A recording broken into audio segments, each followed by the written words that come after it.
మంచికి గొంగ చేసి కూర్చోబెడతాం మర్యాద. నాకు ఇంటర్నల్ వస్తే గొడ్డలు పడతాం. మల్లేశ్వర మాట్లాడుకుంటూ చెప్పింది రాజకీయ వేదిక కాదని. ఇక నేను అంటున్నా బరాబర్ రాజకీయ వేదిక అయితేనే రాజకీయాలు మాట్లాడితేనే రేపు రాజ్యాధికారంకి వస్తాం. ఇది ఒక అవకాశం మనకు. ఈ సదరు పండుగ అనేది ఈ సదరు ఇప్పుడు పల్లెల్లో పోతున్నది. యాడవైనా బరాబర్ రాజకీయాలు మాట్లాడాలి. మనం రాజకీయాలు మాట్లాడుకుంటే మనం ఆజాక రాము. ఇంతకుముందు మా ఈశ్వరమ్మ గారు మాట్లాడుకుంటూ ముచ్చట చెప్పిన సభాధ్యక్షుడు వీరేష్ గారికి ఎందుకంటే టైం తగ్గిస్తారు కాబట్టి ఆయన వెళ్ళిపోయినా. ఈ శ్రీకృష్ణ యాదవ్ సంఘం మనకి పేరు మంచిగా ఉన్నది కానీ మన గుణగణాలు అన్ని కూడా కృష్ణులోకి ఉన్నాయా లేవా అని కూడా మనం ఆత్మవిమర్శ చేసుకోవాలి. ఎందుకంటే ఆయన ప్రపంచానికి ఒక పెద్ద తత్వవేత్త, ప్రపంచం ఎట్లా నడవాలి గీతను అందించినటువంటి ఒక మహానుభావుడు, కృష్ణుడు పుట్టిన సంతతిలా. మా ఈశ్వరమ్మ చెప్పింది కదా, అందరు మా వాళ్ళు అంతా సిటీలకు అలవాటు ఇచ్చారని. అలవాటు కాకుండా చదువుని నమ్ముకొని విజ్ఞానాన్ని నమ్ముకొని స్వగృహే పూజ్యతే మూర్ఖ స్వదేశే పూజ్యతే రాజా స్వగ్రామే పూజ్యతే ప్రభు విద్వాన్ సర్వస్వ పూజ్యతే అన్నారు. ఎవరైతే ఎవరి చేతుల్లో అయితే విజ్ఞానం ఉంటుందో ఆ విజ్ఞానం ప్రపంచంలో ఎక్కడ పోయినా కానీ ఇలా 3 గ్రంథాలు ఇస్లాం కావచ్చు, క్రిస్టియానిటీ కావచ్చు, ఏదైనా కానీ 3 గుర్ల కాపర్లే రాసింది కనుక తెలివిలో ఏం తక్కువ లేము. ధనంలో కూడా మా ఈశ్వరమ్మ నట మొన్న చెప్పిండ్రు 2000 కోట్ల పైన ఉంటుందంటే సగం భోగిరికి ఉంటుందండి. ఉండదా సగం భోగి 2000 కోట్లు ఉన్నాయి ఆమె దగ్గర. మామూలు లేరు మన దగ్గర, కానీ తీయరు జర అంటే తన పెద్ద మనిషి తీస్తుంది. కానీ మన దగ్గర చాలా పైసలు ఉన్నాయి, ధనం ఉన్నది, కండబలం ఉన్నది, మందబలం ఉన్నది. ఇంకా బుద్ధి బలంతో రాజ్యాధికారంలోకి ఎట్లా రావాలనేది ఒక్కటే ఉన్నది మనకి. ఇది అసలు ఈ సదర్ పండుగ ఆమె ఏం చెప్పింది మాట్లాడుకుంటా పెద్ద మనిషి ఏం చెప్పింది 200 మందిని కొట్టా అనేది బొవ్వలని. 200 మందిని కొట్టిందట. కొట్టి ఉంటది. ఎందుకంటే సంతతి ఇక్కడిది కాదు కదా, ఈ గడ్డ మీద ఇక్కడ ఉండే తెలంగాణ యావత్ మహిళా లోకం కాదు పురుష లోకాన్ని కూడా జాగృతపరిచిన లొల్లి లొల్లి లొల్లి లొల్లి పుట్టే, ఊరువాడ లొల్లి పుట్టే, పట్నాముల లొల్లి పుట్టే అని గర్జించినటువంటి పెళ్లి లలిత పుట్టినటువంటి గడ్డ. ఆమె నడరాజ జోహార్ జోహార్ జోహార్ రాములన్న, జోహార్ మల్లేశన్న, జోహార్ ఎక్కి సిద్ధులు అందరికి. ఇక్కడ ఈ గడ్డ మీద అంటే ఇంత మందబలం ఉన్నది, అన్ని ఉన్నాయి, కానీ వీళ్ళందరినీ కూడా కాపాడుకోలేకపోయినాం. ఇయ్యాల వరకు కూడా ఈ భువనగిరి నియోజకవర్గంలో కనీసం ఒక యాదవ్ ఎమ్మెల్యేని కూడా చేసుకోలేకపోయినాం. ఎంత మన దాదాపు 40,000 ఓట్లు ఉన్నాయి ఇక్కడ. నేను జరా ఒక చిన్న ముచ్చట చెప్తా, నాకు కూడా టైం తక్కువనే ఉన్నది కాబట్టి. అసలు ఈ సదర్ పండుగ ఏంది, మనం నిజంగా ఎందుకు చేసుకోవాలి ఏంటి అనే దానికి ఆమె 200 మందిని ఎందుకు కొట్టింది. కథనాల శత్రువుల కుత్తుకల నవలీల మత్తరించిన బలోని మత్తులేని భూమి వీరులకు కానాచిరా తెలంగాణ సూర్యులకు మగశాలరా. ఆడామె అని ఇప్పుడు ఆడామె అని మీదికి వస్తే కొట్టి పంపిస్తున్నామే. అవలేని దేశమును కవలింపతల పడిన పరరాజులకు స్త్రీల పటుశౌర్యమును చూపి రాజతంత్రం నడిపిరా తెలంగాణ రాణి రుద్రమదేవిరా. ఈ రుద్రమదేవిని పుట్టినటువంటి గడ్డల అసలు ఈ సాంప్రదాయం ఇది ఎందుకు వచ్చిందని దానికి ఒక చిన్న ఫ్రాన్స్కి వెళ్ళి మహమ్మద్ అలీ ఇక్కడికి వచ్చినప్పుడు, అంటే ఆయన షాజహాన్ దగ్గర ఆయన ఫిజిషియన్, రాజకీయ తత్వవేత్త ఫ్రాంకోయిస్ బర్నేవర్ అనే ఒక రైటరు. ఆయన ఇండియాకు దాదాపు ఒక 10 ఏళ్ళు ఇక్కడ ఉన్నాడు. ఒక ట్రావర్నీర్ అని ఒక పెద్ద మనిషి, జీన్ ప్యాక్టైస్ ట్రావర్నీర్ అని, వీళ్ళిద్దరు భారతదేశానికి వచ్చి 1654-55లో వాళ్ళు రాసుకున్నటువంటి పుస్తకంలో చెప్పింది ఏంటంటే ఈ సదరుకున్నటువంటి ప్రాముఖ్యత గురించి చెప్తున్నాను నేను. హైదరాబాద్ లో ఇక్కడ మహమ్మదీయులు దాడి చేసి కొన్ని లక్షల సైన్యాలతో వస్తే ఆమె ఇక్కడ unanimous queen shepherd Yadav unanimous queen అని చెప్పి రాసిండు. అంటే గొర్రెలను కాసేటువంటి వాళ్ళు ఒక యాదవ రాణి 500 మంది కాదు 500 దున్నపోతుతో సైన్యం మొత్తం పోతే అవమానం భరించలేక, ఆధిపత్యాన్ని సహించలేక పోరాటంలో చచ్చిపోయినా పర్వాలేదు, కానీ నేను మాత్రం తల వంచే సవాలే లేదు, వాళ్ళ దగ్గర తుర్కోల సైన్యాల దగ్గర తల వంచే సవాలే లేదని వీటిని పట్టుకొని పోయి అవి చచ్చిపోయినాయి. ఆమె చచ్చిపోయి సమిదైంది.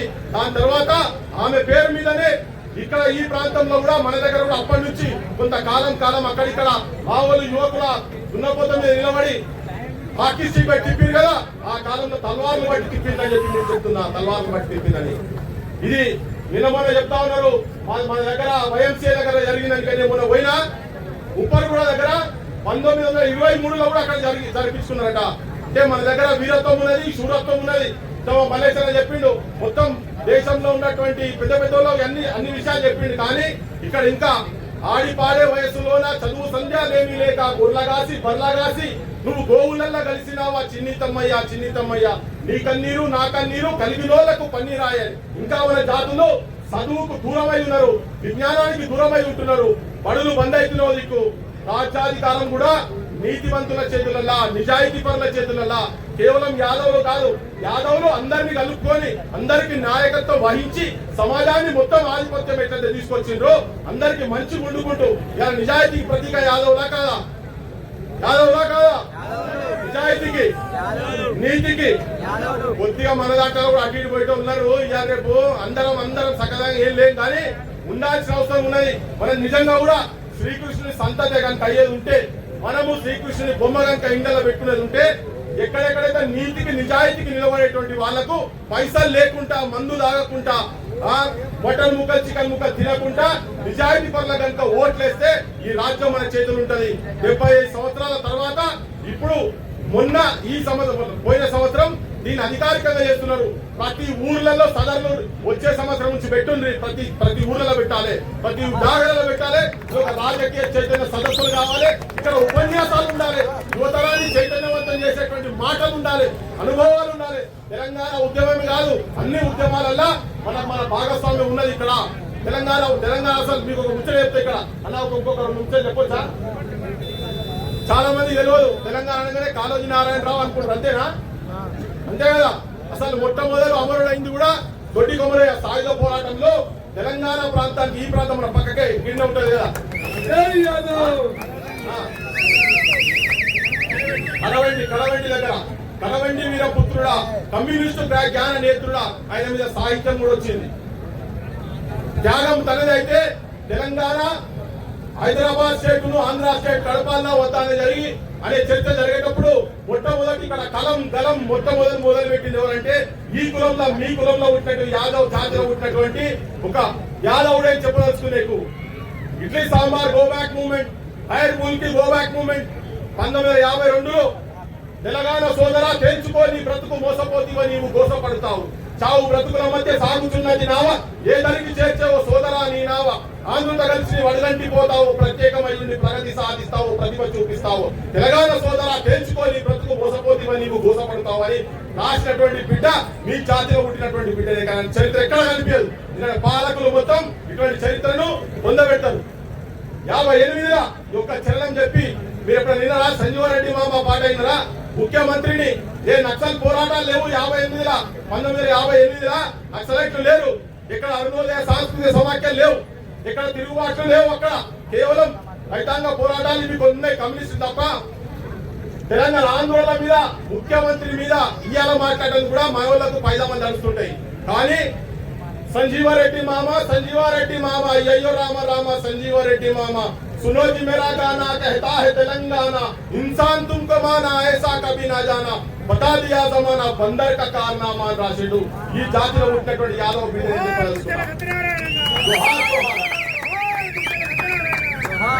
छीन कर हमारा अपने को तू संवारा, सुन बात का हमारा करोड़ का ये नारा, छोड़ो जी तेलंगाना चले जाओ रायलसीमा. बातें तो लाख बोला वो जल्द मगर बोला, हो गए तेरे हवाला निकल गया दिवाला, अब समझ गए लाला हम सब तुम्हारे काम आए. పాడేంగే పాయజామ రే నీ పాయజాములో మీరు కొడతాం రా బిడ్డ, ఇక్కడికి బగాయిస్తామని చెప్పి ఆఖరికి బగాయించడం. చాలా మంది వేదిక మీద ఉన్నటువంటి మిత్రుల భాగస్వామ్యం కూడా ఉన్నది. ఎక్కడ కూడా ఏ తెలంగాణ చరిత్రలో మనం ఎక్కడ కూడా ఎవరికి కూడా తగ్గిలేము, మన పూర్వీకులు తగ్గిలేరు, మనం తగ్గిలేము. ఒక్కటే ఏంటంటే జర్రా కొంచెం తెలివి ఉపయోగించి మన జాతుల వెక్కలి నీతివంతులు నిజాయితీ పరులను చాలా సత్తా ఉన్నారు, త్యాగాలు చేసిన ఉన్నారు. ఇక్కడ బాలరాజు కావచ్చు, మా స్వామి గారు, వీళ్ళందరూ అసెంబ్లీలో కూర్చోవాల్సిన వాళ్ళు, యువత మంత్రి కావాల్సిన వాడు. గుడ్డిగా హెచ్చులో చెప్తలేను నేను, చాలా ఉన్నాయి వీళ్ళు చేసినటువంటి, చాలా ఉన్నాయి ఘనకార్యాలు. కానీ వీళ్ళు ఉన్నటువంటి రాజకీయ పార్టీలకు మన ఓట్లు రావాలి. బిచ్చం వేసాడు, beggars can never be choosers. మనం వర్క తినేది ఉంటే మన ఛాయిస్ కావాల్సింది మన ఓట్లు చెప్పలేదు. మనం ఆధిపత్యంలో ఉండాల్సిన అవసరం ఉన్నది. మన జాతి మొత్తం ఒక్కటే రోడ్ల మీదకి వచ్చి అరే నువ్వు మంత్రి పదవి ఎట్లా అయ్యావురా కొడుక అంటే పిలుచుకొని ఇస్తాడు. జూబ్లీ హిల్స్ లా ముస్లింస్ కొంతమంది ఓట్లు అటు ఇటు వేస్తున్నారు అంటే ఎక్కడో ఉన్నట్టు తీసుకొచ్చి ఎలక్షన్ నడి మధ్యలో ఒక మంత్రి పదవి ఇచ్చిండు. కానీ మన దగ్గర మంత్రులు అయితే వాళ్ళు కూడా ఇక మన దగ్గర కొంతమంది ఎట్లున్నారంటే మనం అందరూ అయ్యి మనం అందరూ కట్టి మందర ఇస్తారు మనోళ్ళు. అర్థమవుతుందిగా మీకు ఈ భాష గొల్లల భాష అర్థమవుతుందిగా మన మందల కట్టి మంది మందల ఈనటోడు కాదు, మనకు కావాల్సింది మంది మందల కట్టి మన మందల ఈనటోడు కావాలి. అటువంటి నాయకులను మనం ఐడెంటిఫై చేయాల్సిన అవసరం ఉన్నది. రేపు ఇటువంటి వాళ్ళకు కూడా ధైర్యంగా నిలబడి ఇలా మాట్లాడతారు. ఎందుకంటే కులం కూడా రావాలి సాత్ అని చెప్పి నాకు కొంచెం ఉన్నట్టు మాట్లాడే అలవాటు కాబట్టి నేను చెప్పదలుచుకున్నా. నాకు కూడా మంచిగా అనిపించదు. మా వాళ్ళు ఎక్కడో ఉండాల్సినటువంటి వాళ్ళు, సరే మేమైతే పోరాటాలు ఉన్నాము, కొట్లాడుతూనే ఉంటాం, కానీ ఎక్కడో ఉండాల్సిన వాళ్ళు ఇలా ఇంతమంది ఉన్నారు. మీరందరూ ఇంట్లోకి వచ్చి దాంట్లో ఒక 20 మంది తయారు కానిపోయి భువనగిరి అసెంబ్లీ సీట్ యాదవ్ కాకుండా ఓడి చేసి వస్తుంటాం. ఒక 20 మంది తయారు కానీ చలో బరాబర్. ఇక నా టైం అయిపోయింది. నేను మళ్ళీ వచ్చినాడు. ప్రతి ఊర్లలో మీరు మీటింగ్లు పెట్టుంది. మా విదేశం వచ్చేసిండు.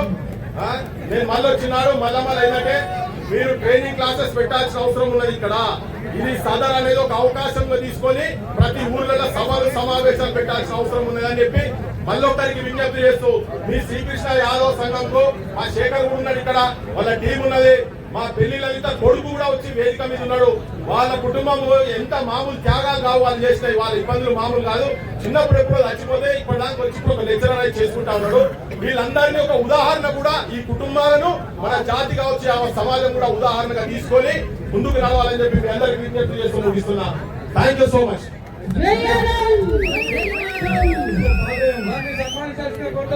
అందరూ ఏనేటట్టు మంచి మాట్లాడాలి. యువత అంతా కూడా డాన్స్ చేయాలి. గట్టిగా